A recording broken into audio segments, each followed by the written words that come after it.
이번 영상은 리딩 지저스 6권 6번째 수업으로 요한계시록을 공부하는 첫 시간입니다. 이번 수업 시간에는 요한계시록의 중심 메시지와 구조를 알아보며 쉽게 이해하기 어려운 요한계시록을 큰 그림으로 함께 살펴보겠습니다.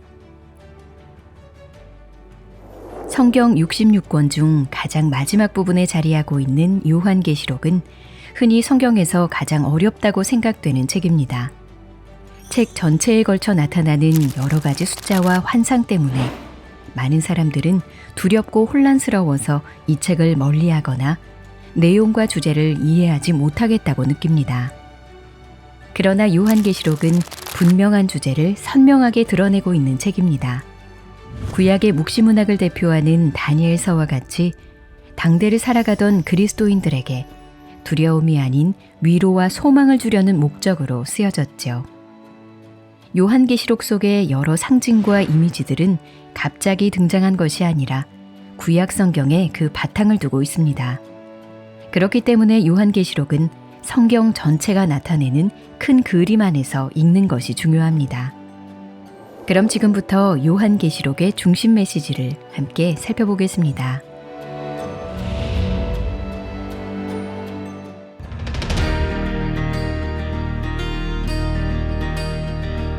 요한계시록을 시작하는 1장 1절은 매우 중요한 구절입니다.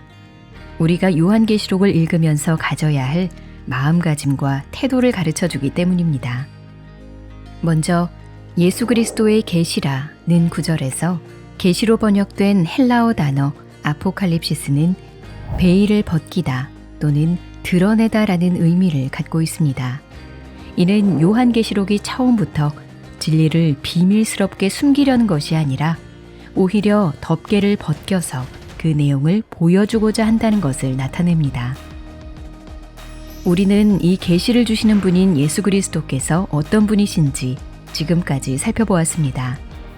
그는 자비로우시고 죄에 빠진 이들을 염려하시고 연약한 자들과 악한 영에 사로잡힌 이들을 찾아가셔서 고치시는 분입니다. 또한 우리의 모든 필요를 이미 알고 계시고 우리를 구원하시기 위해 자신의 생명을 내어놓으신 분이시죠. 요한계시록이 예수 그리스도의 계시라는 사실은 그 자체로 우리가 이 책을 읽고 이해할 수 있다는 것을 보증합니다. 예수님은 우리에게 그의 뜻을 알게 할 목적을 가지고 계시며 우리를 어둠 속에 내버려 두시지 않을 것이기 때문입니다. 1절은 하나님이 반드시 속히 일어날 일들을 그 종들에게 보이시려고 라는 구절로 이어집니다. 여기서도 드러낸다는 의미를 지니는 보이신다는 말이 다시 등장하죠. 흥미로운 것은 그분이 이것을 누구에게 보이신다고 말씀하셨는가입니다. 이 책은 하나님의 종들을 위해 기록되었으므로 예수 그리스도를 따르는 믿음의 사람이 바로 이 편지의 수신자입니다. 즉, 이 책은 특정한 사람들만을 위한 것이 아니라 예수 그리스도를 따르는 모든 사람들을 위하여 기록되었다는 것입니다. 이와 같이 요한계시록에는 우리가 이 책을 이해할 수 있다는 여러 신호가 나타나 있습니다. 성경의 모든 책들 가운데 요한계시록은 말씀을 읽는 자와 듣는 자에게 직접적으로 복이 약속된 유일한 책이기도 합니다. 여기서 읽는다는 말은 소리내어 읽는다는 의미인데 당시 요한계시록의 최초 독자들이 지닌 배경을 생각해보면 그 뜻을 이해할 수 있습니다.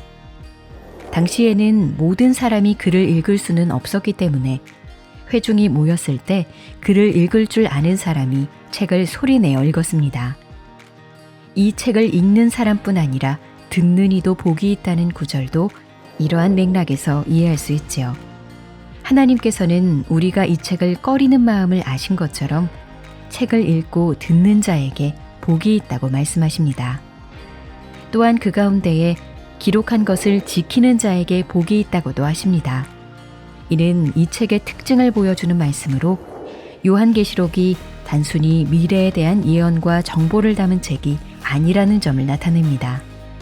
오히려 지금 우리가 마음 가운데 간직하고 영적 유익을 위해 소화해야 하는 책이 요한계시록인 것이죠. 여기서 지킨다는 말은 단순히 기억한다는 의미가 아니라 주어진 메시지를 마음 가운데 깊이 새기고 간직해서 그렇게 행한다는 의미를 포함합니다.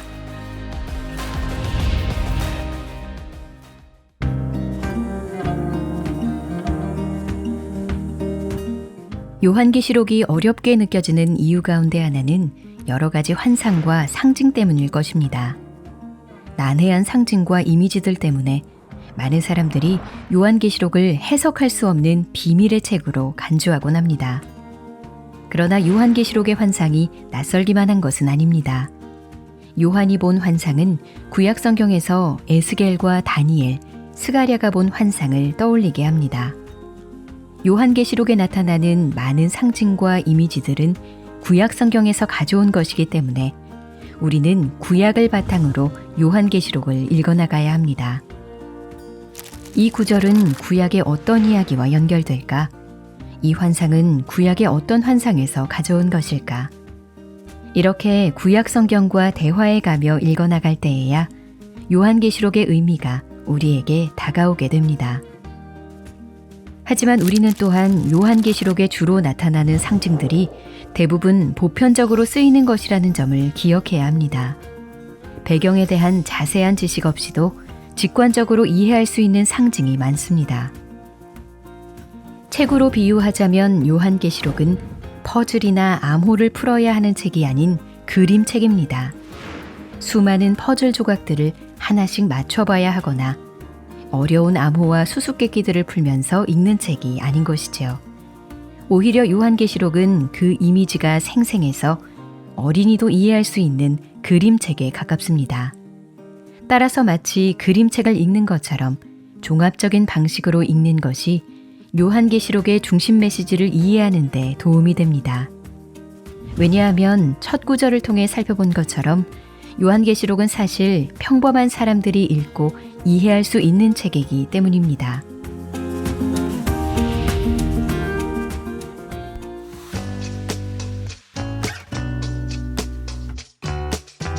그렇다면 요한계시록이 담고 있는 중심 내용은 무엇일까요? 얼핏 보면 복잡해 보이지만 그 중심 내용은 간단합니다. 바로 하나님께서 역사를 주관하시고 그리스도 안에서 역사를 완성하신다는 것입니다. 즉, 하나님과 악한 세력들 간의 싸움이 있지만 결국 예수님께서 승리하신다는 것을 여러 가지 이미지로 보여주고 있는 것이죠.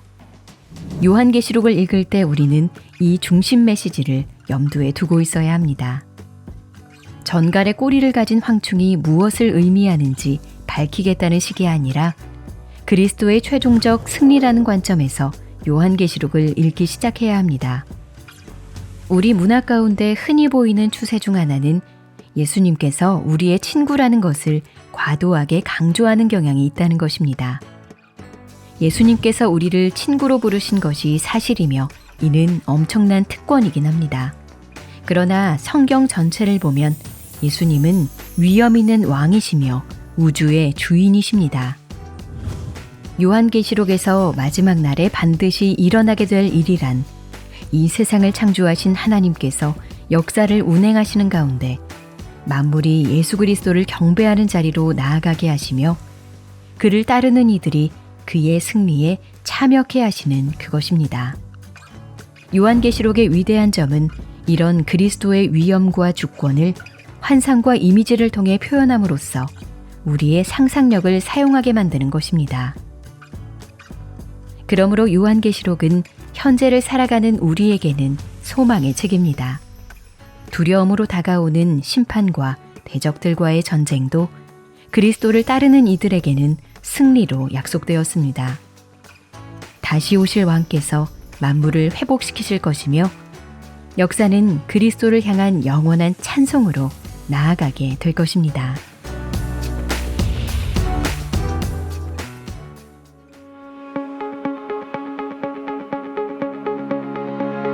요한계시록의 구조를 살펴보는 것은 매우 중요합니다. 왜냐하면 대부분의 사람들이 이 책이 꽤 길다고 생각하기 때문이죠. 많은 이미지와 환상의 의미를 궁금해하며 책의 중간 부분까지 읽다 보면 길을 잃고 도대체 어디로 가고 있는지 모르겠다고 느끼는 경우가 많습니다. 요한계시록의 구조는 여러 모양으로 잡을 수 있지만 독자가 너무 창조적으로 구조를 짜다 보면 책의 메시지보다 독자가 투영한 내용을 나타내는 구조를 잡기 쉽습니다. 그러므로 우리는 좀 더 분명하고 형식적인 구조를 살펴보겠습니다. 먼저 요한계시록은 서신으로서 머릿말과 인사말, 본론과 끝인사로 구성되어 있습니다. 본론의 구조를 어떻게 나눌 수 있는지에 대해서는 여러 견해가 있지만 우선 1장 19절 말씀을 바탕으로 1장 12절에서 20절의 내용은 내가 본 것, 2장과 3장의 7교회에 대한 내용은 지금 있는 일, 4장 이후의 내용은 장차 될 일로 나누어 볼 수 있습니다. 이것은 대략적인 구분으로 2장과 3장에도 미래에 대한 약속이 있고 4장 이후의 내용에도 현재 또는 과거와 연관된 내용이 있습니다. 4장 1절부터 22장 5절까지의 구조를 나누는 데에도 여러 견해가 있지만 한 가지만 제시한다면 그게 7개의 단락으로 구분하는 것입니다. 이 단락들은 시간 순서의 흐름을 갖고 있다기보다 서로 다른 강조점을 가지고 예수님의 재림과 그의 왕권을 묘사한다고 할 수 있습니다. 하나의 중심 메시지를 여러 각도로 다양하게 보여주고 있는 것이죠. 뒷부분일수록 절정을 향해 달려가고 예수님의 재림 직전에 나타날 강렬한 사건들에 초점을 둡니다. 이야기는 전체적으로 전쟁이라는 큰 틀에서 전개됩니다. 먼저 하늘로부터 전쟁에 대한 위임이 있고 이후 전쟁이 치러지죠. 사탄의 군대는 처절하게 저항하지만 전투 가운데 사탄과 그 추종자들을 비롯한 모든 악이 제거되고 결국 하나님의 군대가 승리를 누리게 됩니다. 여기서 기억해야 할 것은 요한계시록이 이러한 전쟁 이야기를 전개하는 가운데 하나님을 향해 반복적인 찬양을 드린다는 점입니다. 이 책은 읽는 우리로 하여금 역사를 통치하시며 그리스도 안에서 역사를 완성하실 하나님을 함께 찬양하게 만듭니다.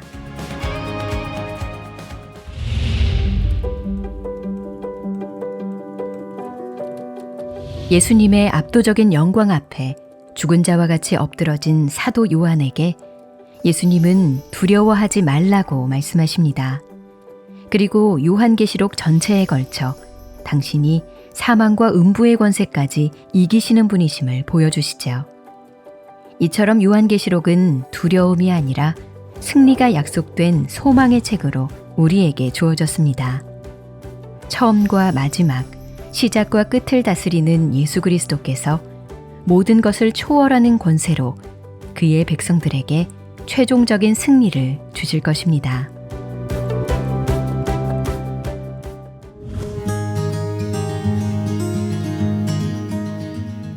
다음 영상은 리딩 지저스 6권 그 마지막 수업으로 요한계시록을 공부하는 둘째 시간입니다.